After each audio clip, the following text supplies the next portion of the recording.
তুমি না থাকলে সকালটা এত মিষ্টি হতো না, তুমি না থাকলে ফুটবল পাগল বালক গাছে উঠতো না, তুমি না থাকলে মধ্যবয়সী মানুষটা হতো না এত উদ্গ্রীব, তোমাকে দেখেই ছোট্ট মেয়েটা হতে চায় আগামী দিনের সাবিনা, তুমি না থাকলে ফুল নিয়ে অসংখ্য মানুষ এয়ারপোর্ট আর বাড়ির বাইরে অপেক্ষা করতো না, ৩০ বসন্ত শেষে তুমি এলে, তোমার মাথায় ঝরল পুষ্পের বৃষ্টি।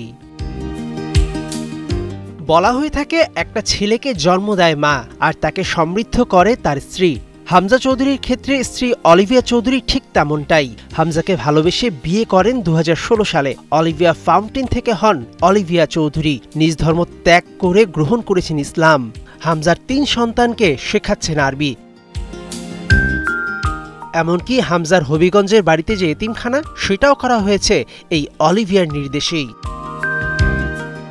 হামজাকে যখন অলিভিয়া বিয়ে করেন তখন এখনকার মতো এতটা তারকা খ্যাতি ছিল না। অলিভিয়া পেশায় একজন ইন্টেরিয়র ডিজাইনার। লেস্টার শহরেই নিজের পেশাগত কাজে ব্যস্ত থাকেন বেশিরভাগ সময়। কিশোর বয়সী চমৎকার ছবি আঁকতে পারতেন অলিভিয়া। সেখান থেকেই পেশাগত জীবনের এই পথ চলা।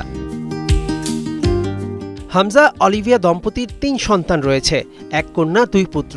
কন্যা দেওয়ান এনায়া হোসেন চৌধুরী আর ২ ছেলে দেওয়ান ঈসা হোসেন চৌধুরী এবং দেওয়ান ইউনুস হোসেন চৌধুরী। জানা গেছে নবীদের নামে সন্তানদের নাম রেখেছেন হামজা নিজেই। মেসিকে যেমন আগলে রাখে আন্তোনেল্লা, রোনালদোকে জর্জিনা, তেমনি বাংলাদেশের পুত্রবধূ অলিভিয়া না থাকলে হয়তো সমৃদ্ধ হতো না ফুটবলের প্রতি মানুষের ভালোবাসার এই অমর কাব্য।